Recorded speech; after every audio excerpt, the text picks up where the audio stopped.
得知自己是个恶毒女配时，我正在冒领女主对男主的救命之恩。想到日后的悲惨下场，我打算开口解释，可是还没来得及说出口，我就晕过去了。次奥，为什么不让我早点知道？现在大罗神仙来都救不了我。可以啊，只要婉婉同意，你们就结婚。听到这句话的时候，我脑子里快速闪过一些片段。看着面前笑得合不拢嘴的一群人，我紧张地咽了咽口水。脑子里的场景像放电影一样，让我头晕目眩。哦，所以说我是一个恶毒女配，冒领了女主对男主的救命之恩，之后又是一系列作妖，最后英年早逝。现在正是我冒领女主功劳和男主商量订婚的关键时刻。最惨的是女主不在，而我冒领成功。准确来说，也不是我冒领，毕竟不是我自己认的。照顾了男主几天，他醒来看到的人是我，问了几句话后，我就成了他的救命恩人。就在我准备开口解释拯救我小命的时候，我晕倒了，他妈的晕倒了！次奥，为什么不让我早点知道？现在完了，大罗神仙来也救不了我了。一想到日后的悲惨下场，我觉得还是这辈子都不要醒来的好。等我在睁眼的时候，是在医院。婉婉，你醒了？身体有没有哪里不舒服？看着面前对我和颜悦色的玲玲，我下意识地皱眉。在装什么好人啊？平时可不见他对我嘘寒问暖。我怎么了？不会是得什么绝症吧？我向来身体极好，怎么会突然晕倒？医生说你可能是受到刺激，是不是因为要和随玉订婚，太激动了？大伯母玲玲笑逐颜开地打趣道，却更显得一张脸尖酸刻薄。说话间，房门被推开，进来的人正是随玉。不愧是男主，这完美的身材脸蛋，一看就是女娲的毕设。不知道是不是我看错了，在随玉推门进来看到我的时候，他好像是松了口气。就在我打算和随玉说明真相时，玲玲借着给我整理靠枕的动作，在我耳边小声威胁：言婉，你也不想你爸妈留给你的公司被毁吧？只要你乖乖和随玉结婚，我都还给你。看着他恶毒的嘴脸，我捏了捏拳头，原本到嘴边的话也被我咽回肚子里。那是我爸妈留给我最后的东西，我不能弃之不顾。所以真相我暂时不能说出口。反正女主延安出国了，最少也得1个月才能回来。虽然我不信她真的会把公司还给我，但总得试试。只是我很好奇，现在玲玲逼我和随玉结婚，等她知道随玉的救命恩人是她女儿，不是我的时候，是什么表情？看着站在一旁没说话，不知道在想什么的，所以我内心很煎熬。我在犹豫要不要告诉她真相，但如果她知道了，肯定会去找延安，爸妈的公司我就拿不回来了。但不告诉她，日后延安回来，她知道真相，我是不是会落得书里的下场？随玉啊，要不你先回去吧，婉婉这里我来照顾。玲玲看着不说话的随玉，用讨好的语气说道。我抬头看了眼平时趾高气扬的玲玲，现在这样还真不习惯。不过也是，毕竟随家在市里可是顶级豪门，而刚刚接管家族企业的随玉，谁不想讨好？不用，婉婉以后搬去我那住。说着还看了我一眼，看到我不抗拒时，才继续往下说。这不太好吧？婉婉和你还没，我和她虽然还没订婚，但她是我认定的人，言下之意大家都懂。玲玲只好讪讪闭嘴。在随玉家住了几天，我提出搬回去，被拒绝了。不喜欢这吗？如果有什么不满意的可以提出来，当然也可以选你喜欢的。随玉说着，把平板递给我，上面全是他名下的房子。因为爸妈离世后，我一直住在大伯家，钱不在我手里，没办法搬出去。现在有房子可以选，当然要挑喜欢的。虽然不是我的，但要住的舒心。等我拿回那些东西，再向他真诚道歉吧。相处了这么几天，随玉对我是百依百顺。我记得原著里他对我也好，但是我总感觉哪里不一样了。喜欢这个，看我半天没动，他放下文件，身体朝我亲过来。他突然的靠近，搞得我身体一僵，看了眼 iPad 上的房子，确实是我喜欢的。房子不大，但是位置风景绝好。这里不错。我不动声色地往旁边挪了挪。那就去这，喜欢什么样的你直接和设计师说。似乎没发现我的小动作，随意说完后，端起茶几上的水喝了一口。那是我的水，还没来得及制止，他已经咽下去了。水渍在嘴唇上显得格外诱惑，勾人不自知。我在心里小声嘟囔：没事，反正我们2个都要结婚了。喝点你的水怎么了？以后还有更后面的话还没说完，我立刻扑上去捂住他的嘴。大白天的胡说些什么？在我扑上去的一瞬间，他立刻放下杯子，快速搂住我的腰。小心，要是我没接住你摔下去怎么办？下次再这样看我怎么收拾你。话是这么说，动作却很温柔地把我放在沙发上。我又不是小孩子，怎么会摔？我推开他的手，爬到另一边坐着。总感觉我们2个的相处好像脱离了原来的轨道。随玉看着我离得远远的，薄唇微抿。我张了张嘴，不知道说什么。听到手机铃声，我快速站起来去拿手机。是哪个救命恩人解救我于水火？看清来电显示的时候，我翻了白眼，这哪是救命恩人，分明就是恬不知耻的烂人。喂，戴伯母。婉婉，你有空回家一趟吧，我和你大伯都知道了，我晚上回来，有什么事到时候再说。说完我直接挂了电话。坐在沙发上，想着那惺惺作态的一家人，有些心累。我绝不会像原著里一样再被他们哄骗。怎么了？随玉坐到我身边，温柔地问道。和我初见他时判若两人。我今晚上要回我大伯家一趟。他点点头。我陪你回去。他今晚上不是有聚会吗？怎么有空陪我？不用，我自己回去就行。你忙你的，要是他一起，有些话就不好说了。他听后垂下眼帘没说话。看着他这样，我想起了小说里我的结局。随玉，要是发现有人骗了你，你会怎么做？他抬起头看着我，叹了口气，摸了摸我的头发。婉婉，要看是善意的谎言还是恶意的。如果是恶意的，那我瞬间感觉浑身发凉。后面的话他没说完，但我已经知道了。所以有什么事我们好好说，只要婉婉说的我都信。说完后碰到我的手，他瞬间眉头紧皱。手怎么这么凉？说着还把我的手放在他温暖的手中，想帮我捂热。我低着头没说话。所以我逃不掉小说里的结局吗？最后我还是没让随玉陪我回去。今晚上少不了一场恶战。要是现在他因为我和玲玲他们闹翻，和延安在一起后，我不得死得更惨吗？婉婉回来了。小随没有一起回来吗？玲玲看到我一个人进来，身后也没人时，态度冷了些。我没在意，朝沙发上坐着的人问好。大伯、爸妈刚去世的时候，他们对我异常的好，直到把我家的财产全部捏到手里时，才暴露出真面目。但由于大半的继承权在我这，他们也没太过分，只是在对我和延安的时候，心都偏到没边了。我也理解，毕竟是亲生的。我自认为性格和人品都不错，所以小说里的我为什么会变成那样呢？婉婉啊，你现在和随玉的感情也稳定了，你能不能让他给我们公司投？大伯，你要是因为这个叫我回来的，那你的算盘就打错了。先不说随玉会不会帮，严家的公司已经被他们搞得跟都烂了，还有什么好投资的？这是你爸妈留下来的，你忍心看他毁一旦吗？忍心啊，怎么不忍心？我又没有打理公司的想法，倒了就倒了，我又不会饿死。看着脸色铁青的两人，我好心情地笑了笑。所以趁早把公司还给我，毕竟你们也不想随玉出手吧？当然，后面这句话是吓唬他们的，我怎么可能会请随玉帮忙？瞧你这话说的，我们还会骗你不成？只要你和随玉结婚，我们立刻还给你。林明江笑着，表情有些不自然。我心底一沉，还要结婚？行，那就等我和随玉结婚，你再来和我说吧。原来婉婉这么想和我结婚啊，那我让他们加快进程，我们早点结婚。听到随玉声音的时候，我一愣，没想到他会来。刚刚说的话不过是权宜之计，我们怎么会结婚呢？不知道他来了多久，刚刚的话听到多少。小随来了，快坐。看着面前朝随玉献殷勤的大伯，我垂下眼眸。不了严总，我是来接婉婉的，你们谈的事情谈完了没有？随玉走到我身边，朝我伸出手。我犹豫了下，还是把手放上去了。这么着急？留下来吃个饭再走啊，大伯还在挽留。我扭头看了一眼桌子上的菜，没有一个是我爱吃的，甚至还有会让我过敏的海鲜。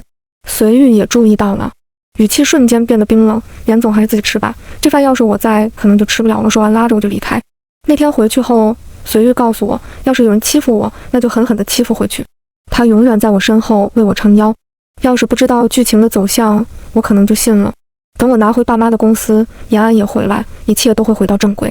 为了不落到书中的结局，我在随玉面前装得十分乖巧。有时候他看着我欲言又止，他不说我也不会不懂事的去问，只为给他留个好印象。在其他人眼中，我俩就像热恋中的情侣，只有我知道这一切都像是泡沫，总会被戳破。毕业后我一直没找工作，找我设计衣服的人很多，我只是偶尔会接单，也乐得清闲。朋友说我像条咸鱼，我也不反驳，毕竟有足够的钱，我怎么还会累死累活去工作呢？上次的房子已经好了，可以搬进去住了。吃饭的时候，随玉看着我，眉眼带着笑意。这么快吗？果然只要有钱，多难的人家都给你赶出来。你改的不多，所以很快。好，那明天我就搬进去住了，房子钱我转给你。砰！随玉的碗被他重重地放在桌子上，声音不算很大，却吓了我一跳。你搬出去？不是我搬出去，是你搬出去吗？那我设计半天干嘛？不是说让我选一个吗？还是说是借我住不卖？要是这样，我白忙活了。严婉，不需要我提醒你，我们快要订婚，以后会结婚吧？这婚结不了的，我只敢在心里吐槽，不敢说出来。我知道，识时务者为俊杰，你是男主，你说的对。以后我的就是你的，你的还是你的，所以明天我们一起搬过去。我惊讶地抬头看他，一起搬。那房子我特意选了最小的，虽然是30一厅，但和现在住的一比，简直小得离谱。一起搬，我们也得培养感情。说完之后，他眼睛亮晶晶地看着我。说实话，随玉和我记忆中的完全不一样，至少不会这么温柔。想起来以前看到的一句话，就这种高岭之花，在没拿下的时候他对你冷若冰霜，拿下以后宠得你无法无天。要不你还是住这吧，我觉得我们现在感情挺好的。随玉叹了一口气，起身走到我面前蹲下。婉婉，你在我面前不需要伪装，就像我们刚认识那会儿的你就好。我微愣，我们刚认识的时候，那时候我不知道这些事情，所以活得很肆意。婉婉，我知道你想拿回你爸妈的公司，我帮你，所以别不开心好不好？说着，他把头埋在我的小腹上，双手抱着我的腰。我被他这么亲密的行为吓一跳，但看着乖巧的像小狗狗一样的随玉，还是没忍心推开他。最后，随玉还是和我一起搬家了。房子的风格完全是照着女孩子的喜欢来设计的，但他没有丝毫异色，似乎还挺喜欢这种设计。最大的主卧是我住，虽然房子是他的，但那个风格的房子他应该住不下去。看着粉蓝白三色混搭的房间，我陷入了回忆。其实我小时候最讨厌这样的房间，直到爸妈去世后，大伯一家的区别对待，才让我想拥有这样的房间。确实很治愈。收完东西后，我准备去做饭。平时没事干，最喜欢的事情就是自己研究菜品，所以我的厨艺还不错。我刚出房间，随玉的房门也开了。我们出去吃，还是请个阿姨。随玉换了套休闲装，看起来就像大学生。在家吃吧，不用请阿姨，我会做饭。说着朝厨房走去，还好准备了食材。要不还是请个阿姨吧，每天都让你做饭，我心疼。随玉从身后抱住我，下巴抵在我的肩膀上，呼出的气息让我忍不住想闪躲。没事，我本来就喜欢做饭，你是不相信我的手艺。虽然知道他不是这个意思，我还是忍不住打趣。怎么会？婉婉厨艺天下第一好。随玉捏了捏我的脸，吹嘘道。我朝他翻了个白眼。那我来帮你处理食材吧，说着动手帮我洗菜切菜。很快，在我们打的闹闹中，一顿晚餐终于做好了，4菜1汤。随玉喝了一口胡萝卜排骨汤后，满脸惊讶地看着我。所以在我住院期间，送来饭菜都是你做的吗？我吃着饭，点点头。那时候我在外面租房子住，延安救了人后不敢带回去。随玉的家人找不到，他眼睛受伤看不见，手机也坏了。延安又因为有事要忙，所以后面几天是我在照顾他。送去的饭菜也是我自己做的，直到随家的人找上门来。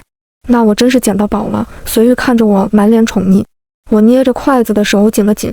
等你知道真相的时候，就会后悔现在说的话了。吃完饭，随玉自动去洗碗，收拾好后还弄了一盘水果陪我看电影。和随玉的相处越来越自在亲密，明知道这一切都会消失，我还是忍不住贪恋。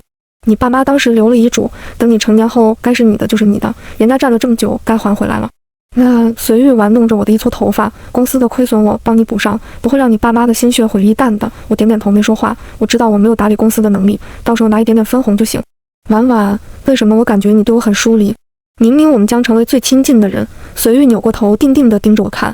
我们刚在一起的时候，你也说过会和我试着看，为什么对我若即若离？是我做错什么了吗？我看着他可怜巴巴的表情，不知道作何解释。错的人不是他，是我冒领了别人的功劳。你没做错，是我的。我深深吸了一口气，打算全盘托出。没想到做足了心理准备，还没开口就被手机铃声打断了。抱歉婉婉，我先接个电话。说着他朝阳台走去，应该是有什么事要谈。打了快1个小时才进来。婉婉刚刚要和我说什么，她带着歉意摸了摸我的头，温柔地问道。我看着她带着笑意的眼眸，原本想说的话突然说不出口了。没什么，就是想告诉你，这段时间是我的问题，我会改正的。看吧，我其实和小说中的那个自己没什么差别，为了自己的私欲隐瞒了真相。婉婉知错就改，真是个好孩子。听着她哄小孩的话，我没忍住笑了，在心底告诉自己快了，杨安快回来了，马上你就不用备受煎熬了。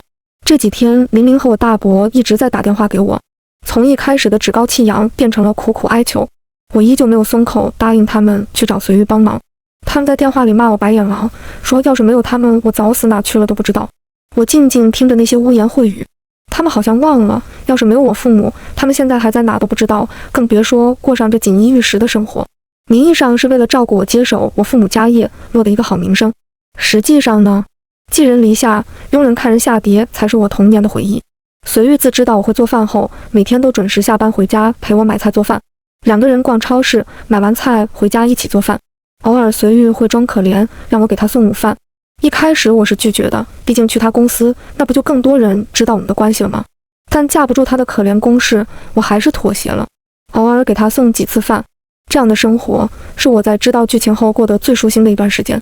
随玉对我越来越纵容，被他强制带去参加朋友聚会，听他朋友说起他平时是什么样的，我还是有些惊讶。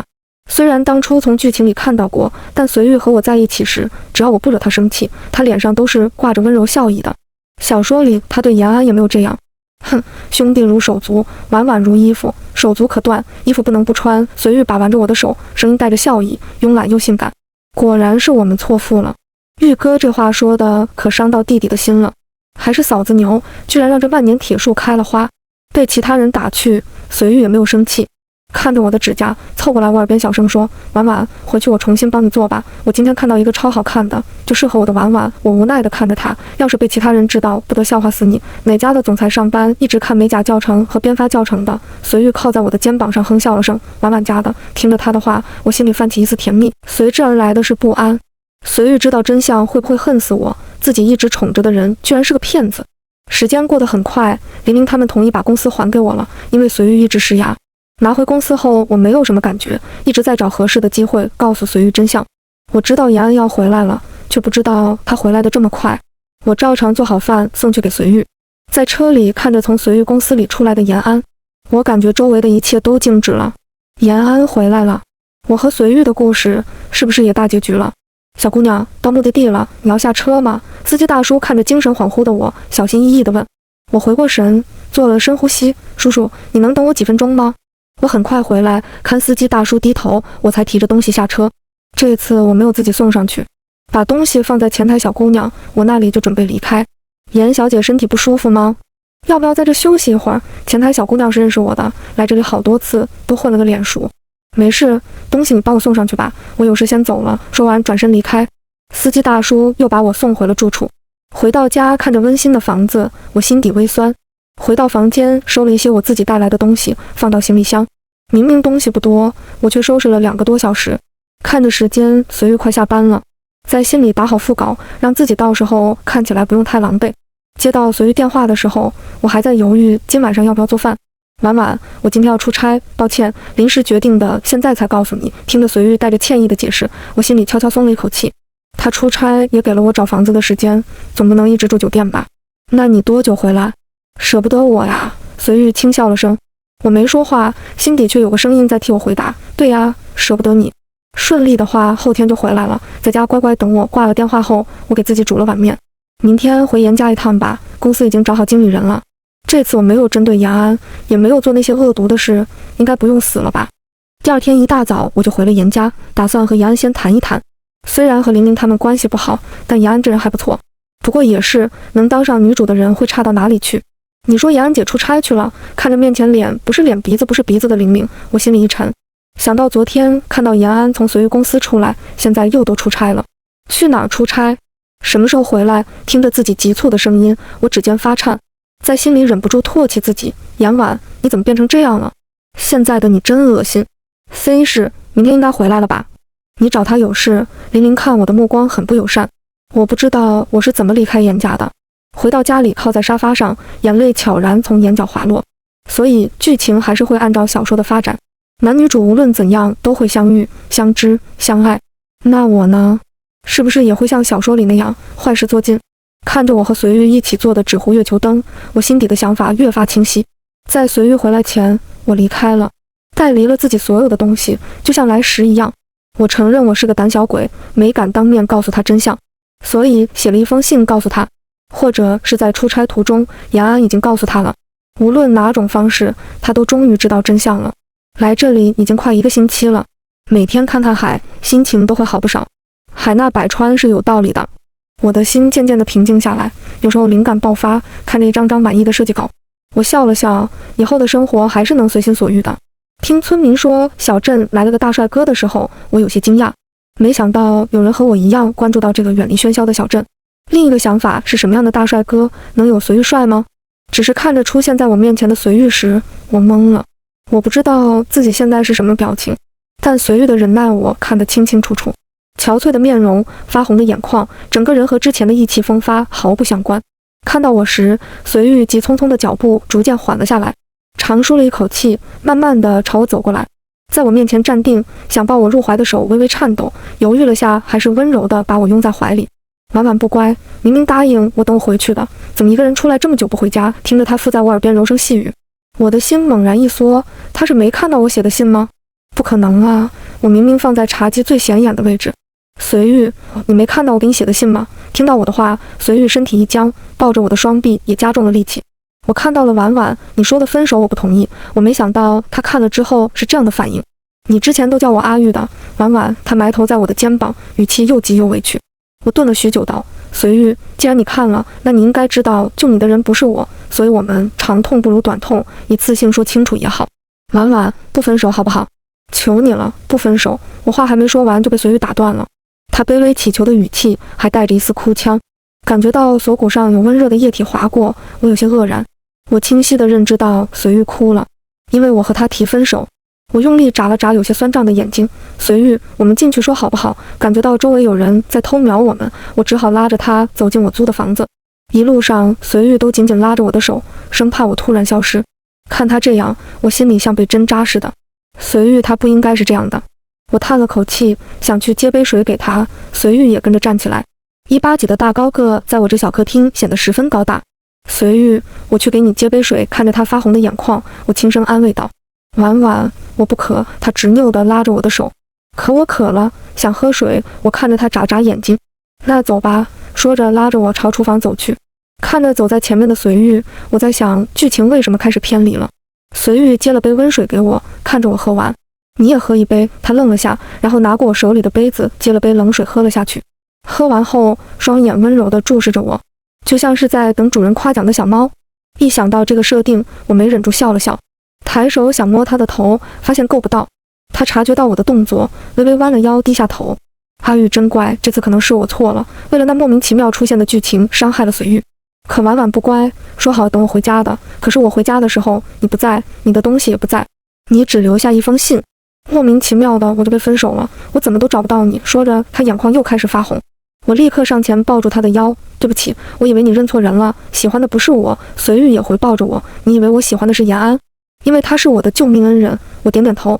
婉婉是不是小说看多了，所以觉得我一定会救命之恩以身相许？随玉抱着我朝沙发走去，没放我下来，把我抱在怀里。婉婉，我喜欢的一直是你，在我看不见的时候就喜欢了。我微微一愣，抬头看随玉，他摸了摸我的头，在我额头上落下一吻。那时候的你很活泼，每天都元气十足，我就在想，这样的女孩子要是我女朋友，我一定让她永远如此。眼睛好了之后看到你，我就更加坚定了这个想法。我提出交往的时候你没拒绝，你不知道我有多开心。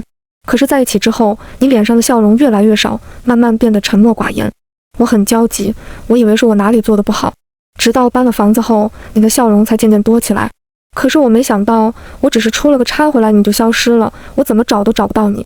这几天我天天失眠，后悔自己为什么没和你说清楚，给你因为你是救命恩人才在一起的错觉。听着随玉痛苦回忆的声音，我泣不成声。对不起，阿玉，我要怎么说？我是因为脑子里突然闪过的画面才这样，这样会不会被别人当成神经病？婉婉没错，是我的问题。随玉依旧把所有的过错揽到自己身上，让我更加愧疚。解释清楚后，看了眼时间，我去下了2碗番茄鸡蛋面。因为不饿，随便吃了点酒，放下筷子看着随玉。我知道他这几天肯定没有好好吃东西，打算再给他下一碗，却被他阻止了。婉婉还剩这么多不吃了吗？我不饿，所以吃的少。看着碗里还剩的大半面条，有些不好意思。那我吃完碗的，不用下了。说完端过我的碗直接开吃。他动作快的我来不及阻止。吃完饭后是随玉洗的碗。收拾好厨房后，我拉着随玉出去海边走走。这里没有环境污染，空气十分清新。没说话，就这样拉着手走了一路。回去是随玉背着我走回去的。随玉让助理给他送了换洗的衣服，赖在我家不走了。可是这里只有一个房间，沙发也小的躺不下你啊。随玉抱着我不松手，不管，要是你又突然消失了我怎么办？看着他这样，我也不能说什么，毕竟自己做的死自己扛。开始随玉是在地上打地铺的，可是现在温度不高，又是在海边，冷得他受不了。看着可怜兮兮的随玉，我只得分一半床给他。谢谢婉婉。感觉到旁边的床微微塌陷，我僵着身体没动。过了一会儿没什么动静之后，我也慢慢睡着了。不知道在听到我均匀的呼吸声后，随玉轻轻地靠近我，动作轻柔地把我抱在怀里，仿佛抱住自己失而复得的宝贝。也错过了他在我耳边小声却又虔诚地说了无数遍我爱你。我和随玉回了 A 市，一路上他都紧紧拉着我的手，看着患得患失的他，我心里越来越愧疚。回到家，随玉立刻把我行李箱里的东西恢复原位，收了好久，终于搞完了。看着和原来一样的房间，我笑了笑。这次我相信随玉，不相信剧情。晚上延安突然来了，搞得我措手不及。只是他身边还站着一名男子，长相也十分出众。姐，进来坐吧，我不知道他们是来干嘛的。给他们倒了水后，随玉也处理完事情，从书房走了出来。哎，要喝水自己倒，干嘛使唤我家婉婉？随玉拉着我坐下，看着延安打趣的眼神，我低着头没说话。这次可多亏你了，要不是你在，我得什么时候才能把他追到手？延安说完后，还得意洋洋地看了一眼坐在他旁边的男人。男人没说什么，只是看延安的眼神出卖了他。我从他看延安的眼神里看到了随玉看我时的眼神，所以现在剧情完全乱了。男女主都各自找到心仪的另一半。可不得好好感谢我，要不是因为你，我家婉婉怎么会离开我1个星期？说到这，大家的目光都移到了我身上，我只能尴尬一笑。要不是我救了你，你能找到我妹这样的大美人？延安毫不犹豫地还击。这次随玉只是笑了笑，那倒是，要不是你，我得什么时候才能遇到婉婉？看着和剧情里完全不一样的场面，我的心终于尘埃落定了。只是我妈那可能有点难缠，毕竟她以为是因为婉婉救了你，你才会和她交往，现在知道可能会难搞。延安说这话的时候，表情有些生无可恋。他身边的男人搂着他的肩膀，安抚似的拍了拍。随玉毫不在意地点点头，表示自己知道。延安说得很准。玲玲知道真相后，立刻找上门，说随玉忘恩负义，他要娶的人是他女儿延安才对，不是我这个无父无母的白眼狼，让我把公司还给他们。延安知道的时候，很快赶了过来。随玉让我待在房间里玩手机看电影，不要出去。看着他严肃的神情，我点点头，不需要我出面更好，反正我也不想看到玲玲。外面的争吵隔着墙，我听得不是很真切。大概闹了半个多小时，终于安静下来了。随玉开门进来的时候，我正在无聊地刷视频。听到开门声，我抬头看着他，处理完了。肚子饿不饿？我们去吃饭。我点点头。随玉拉着我出去。不知道随玉是不是在帮我的过程中偷学了我的厨艺，现在做的菜也有模有样。虽然卖相不太好，但是味道却还不错。所以我大伯母不同意我姐嫁给那个教授。听着随玉的话，我有些错愕。大学教授职业非常不错了，而且长得也很帅。再说看男的那非凡的气质，肯定不只是大学教授那么简单。他还是我表哥。随玉看穿了我的想法，直截了当地告诉我，我大伯母是不是不知道？要是知道，这么可能会拒绝呢？你姐说不告诉他们。我点点头没说话。我上次是真的去出差，只是处理完事情后被你姐拉去当工具人了。随玉看着我认真解释道，我知道，我相信你。我抿了抿嘴唇，说这话的时候有些底气不足，毕竟当初我可是直接一走了之的。随玉抓住我的手，把我拉到怀里，所以婉婉要好好补偿我。犹豫了一下，他又继续开口，只是表情有些不好意思。下周就是我的生日了，婉婉不要忘记。我点点头，然后凑到随玉耳边小声说道，那我把自己送给你好不好？随玉听完我的话后，我亲眼看着他的脸红到了脖子，耳朵也是通红，抱着我的力气一瞬间加大。哪有人提前告诉别人礼物要送什么的？虽然话是这么说，但是表情是显而易见的激动。趁随玉去上班，我偷偷让延安帮我准备了求婚场景，现场的每一处都是我们不断讨论后精心布置的。布置完后，延安被男朋友接走了。自玲玲前段时间大闹了一次后，延安就搬出来了，只是偶尔回一次家，但都不会留下来过夜。于是他把怒火全撒在了我的身上，不停地发微信辱骂我，说我抢走了延安的幸福，骂我白眼狼。我每天就像看笑话一样看他发疯。随玉知道后直接拉黑了他们。随玉生日那天，我偷偷联系了他的朋友，今年的生日我想和随玉一起。自随玉的父母去世后，他的生日都是被朋友拉出去庆祝的。下午随玉快下班的时候，我让司机去接他，现场只有我们2个人。随玉进来看到我们布置好的场景后，一脸惊讶。我抱着提前包好的花束慢慢走到他面前，他似乎意识到了我要做什么，双手不停地握紧放松。我把花递到了他面前，然后单膝下跪。随玉目光紧紧地盯着我，在我跪下那一刻，他也单膝跪在了我面前。虽然画面看起来有些滑稽，但我还是认真地看着他开口，阿玉，生日快乐。我想了好久，一直以来都是你在走向我，所以这次我想为你勇敢一次。随玉，你接受我的求婚吗？随玉用力点点头，然后从口袋里掏出了一个小盒子，里面放着一枚戒指，形状是一个小月亮。看来我和婉婉还是心有灵犀呢。既然我接受了，那婉婉是不是也要接受我的？我笑着点点头，让随玉帮我戴上。吃饭的时候，我看着手上的戒指，问随玉为什么是月亮。毕竟我觉得大多数男生都喜欢选星星的。随玉目光温柔地看着我，因为婉婉就是我的月亮，天上只有一个月亮，而这世界上也只有一个你。第二天起床后，我才知道随玉半夜发了朋友圈，3张配图。第一张是我和他十指紧扣，2枚戒指十分显眼。第二张是我送他的花。第3张是我睡着后被他抱在怀里拍的，只露了半张脸。文案只有2个字：我的。下面的评论很热闹，随玉像一只小孔雀一样不停地向别人炫耀。婚礼现场是随玉亲力亲为布置的，因为他一直记着求婚被我抢了先。在婚礼上我没看到玲玲和我大伯父，但是延安来了，身边站着的是随玉的表哥纪延年。看着面前满眼宠溺脸慢慢放大的随玉，我轻轻闭上了眼睛。这次我终于得到了自己的幸福。每个人在别人的人生中都是配角，在自己的故事中永远都是唯一的主角。随玉独白在车祸养伤期间，我喜欢上那个每天都来看我的小姑娘。我知道她是我救命恩人的妹妹，她把妹妹留下来照顾我，自己却跑到国外追男人。我有点好奇，要是这小姑娘知道，会不会生气？拆下绷带后，我看到的第一个人就是小姑娘。我知道她的名字叫严婉，我在心底默默念了好多遍她的名字，却始终不敢开口叫得这么亲密。后来相处了一段时间，看着小姑娘对我的亲近，我终于忍不住向她表白了，纠缠了好久。她说她考虑。回家之后，我有些后悔，太草率了，应该好好准备的。我的女孩配得上最好的东西。在知道严婉和我交往后，她大伯母以为是严婉救了我，所以我才提出和她结婚。原本是想解释的，但想想还是算了吧，反正玲玲又不重要。我提出让她搬来和我一起住，她没有拒绝。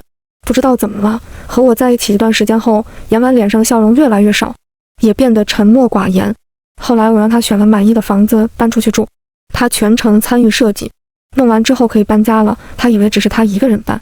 我忍着委屈提出一起住，她妥协了。果然搬家是正确的。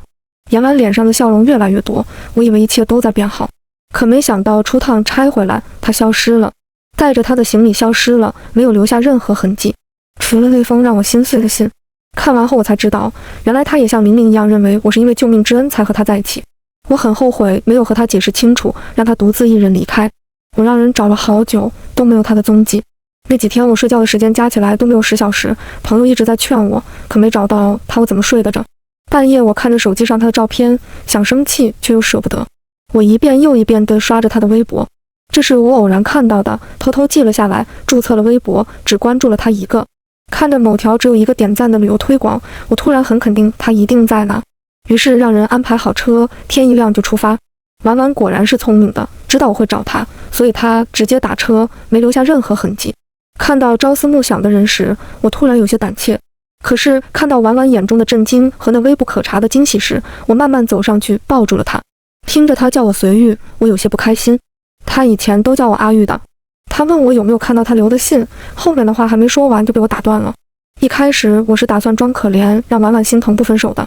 可是听到她说话时，我的心就像被手捏紧，一瞬间疼得我呼吸不上来。我带着哭腔求她不要分手的时候，我就知道这辈子严婉只能是随玉的，随玉也只能是严婉的。最终婉婉还是心疼我，没再提分手。晚上睡觉的时候，听着她的熟睡的呼吸声，我慢慢移过去抱住她。那一瞬间，我感觉我的心终于满了。夜晚的我爱你她听不到，但我依旧说了很多遍。和婉婉结婚的那天是我这辈子最开心最幸福的时刻，我终于把最爱的女孩娶回家了。结婚的那天晚上，我做了一个奇奇怪怪的梦，梦里的我最后没有和婉婉在一起，因为我没和她表白，但我们2个还是在一起了。我却没有和她解释喜欢她不是因为我认错了人，严婉也没有问我。看着梦里婉婉被车撞飞的一瞬间，我心痛得喘不上气。婉婉死了，是她大伯母找人撞的，目的就是想要独吞她爸妈留下的资产。我疯狂地报复玲玲他们，最后严家破产了。玲玲被送进监狱之前，严安来找我了，问我能不能放过她妈妈。我看着面前的她，想起了婉婉，可是她死的时候没人给她活的机会啊。我还是答应了严安的请求。玲玲被我送到了精神病院，有的时候活着才是对她最大的惩罚。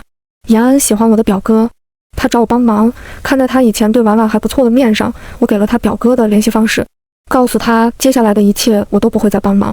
最后严安还是拿下了我哥那朵高岭之花。玲玲死的那天是严安的婚礼，他知道后愣了愣，但婚礼没有叫停。对玲玲他是有恨的，自己一直宠爱保护的妹妹被母亲害死，即使是自己的亲生母亲，他也没选择原谅。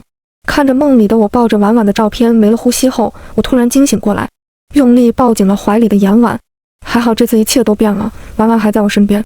阿玉，我不要了，放过我好不好？我真的好累。婉婉眼睛都没睁开，就可怜兮兮地朝我撒娇。看着她红扑扑的小脸，我哑然失笑。好，不来了。